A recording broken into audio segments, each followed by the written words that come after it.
दूल्हा श्री राम बनके बैठल सिंहासन बड़ी नीक लागेला हो, बड़ी नीक लागेला कि चम चम चमकेला आसन बड़ी नीक लागेला कि चम चम चमकेला आसन बड़ी नीक लागेला।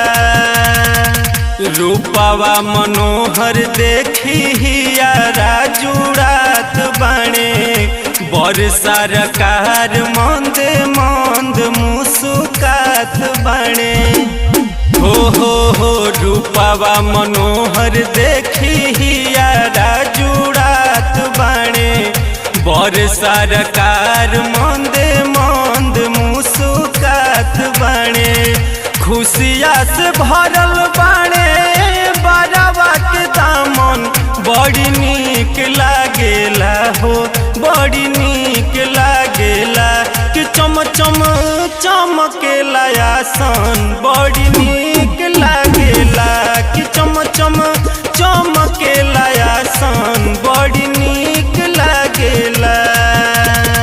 सज धज आइल श्री राम के बरतिया दुल्हन से सहजल बाड़ी जनक के नगरिया।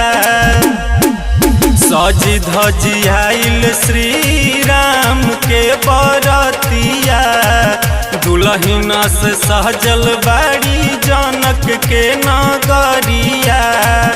हिली मिली बैठल बाणे सभे अनुशासन बड़ी नीक लागेला हो, बड़ी नीक लागेला कि चम चम चमकेला आसन बड़ी नीक लागेला कि चम चम चमकेला आसन बड़ी नीक लागेला।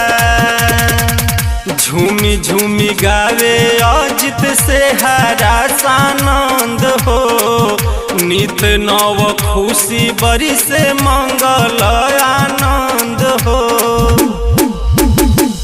झूमी झूमी गावे अजित से हरा सानंद हो नित नव खुशी बरी से मंगल आनंद हो। सगुन सुमंगल सब बाजताणे बाजन बड़ी नीक लागेला हो, बड़ी नीक लागेला कि चम चम चमकेला आसन बड़ी नीक लागेला कि चम चम चमकेला आसन बड़ी नीक लागेला कि चम चम